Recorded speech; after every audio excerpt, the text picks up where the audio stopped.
So with that, it's not just about the words you say, the approach talk or the sales, however you explain the benefits and features of a product or of a strategy.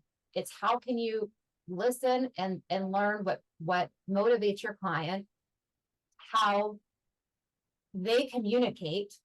Oftentimes when they communicate, they will tell you what they value. They will tell you that they value security. Or flexibility or a certain lifestyle. And so by doing that, you can use this form to prepare yourself to get in tune with what motivates and what your client's values are.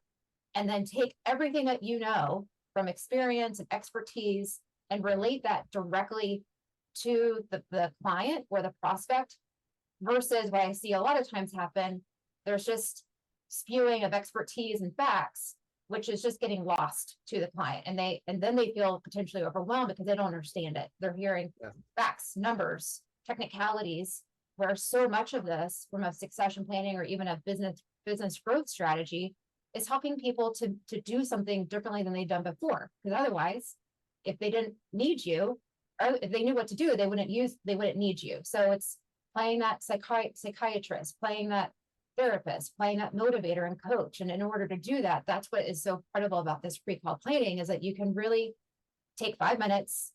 If you're running from a meeting, into a meeting, you're losing your opportunity to connect to what matters to your client or prospect. But taking 5 minutes and going through this, if you have 10 minutes, that's even better. But just 5 minutes, you're in a better position to connect to what are the goals and motivations of the person you're relating to. And you can even use this with referral sources or strategic partners, because they care about something.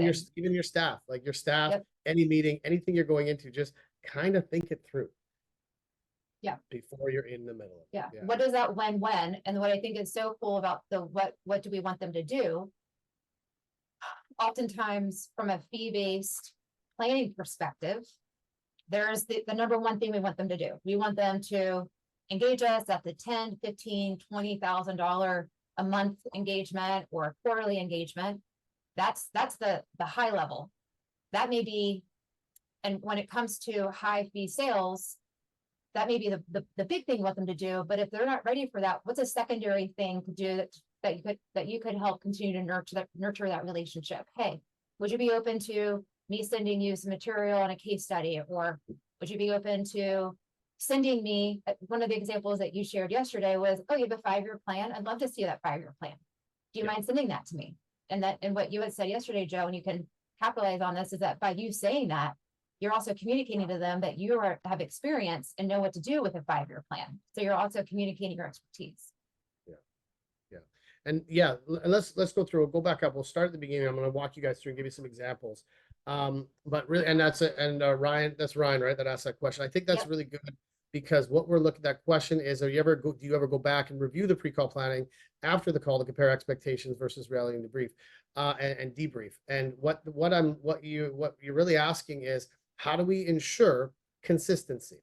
How do we make sure that our assumptions, that we are doing things that we thought we were going to do? If there's a gap between what you thought this call would be and what it was, that's a teachable moment for you. And the tighter you work on this, and then also if you think about the different customer segments you work with, different profiles you work with, the different types of interactions you have, if I go into a meeting thinking it's going to go a certain way and it doesn't, then I go, okay, what did I miss? Was there a moment where they shared and I didn't listen, I didn't ask a question, I didn't reframe, I didn't help them see what they don't see? Usually it's going to pivot on two things: a question that we missed to ask, or information that we shared that was either good information at the wrong time or the wrong information. I always say there's a love triangle between me, them, and the information. If I overshare, they start thinking about the wrong stuff, and it's really hard to pull them back. So this is about helping with pacing. I want to know how sensitive they are to this information, if they ever done this before. I'm really just trying to put myself in the shoes of my audience and going, okay, if I need to get them from here to here, what's that journey look like? What's my ideal outcome for this? How do I take them on this journey? And that's what it is. So Kendall, if you go back up to the top, I'll work you guys through this as we go through it. And so I hope that answers your question, Ryan. I'll come back to that a little bit too. But what we're looking at, and the you and me cause, The you and because is really, this is like a psychological principle. There's a study on like mental scripts, and mental scripts, like they had a study where this guy, that one maybe guy or girl, but they were going and trying to make photocopies at the photocopier, and they watched how people say, hey, can I jump in front of you and make 5 photocopies?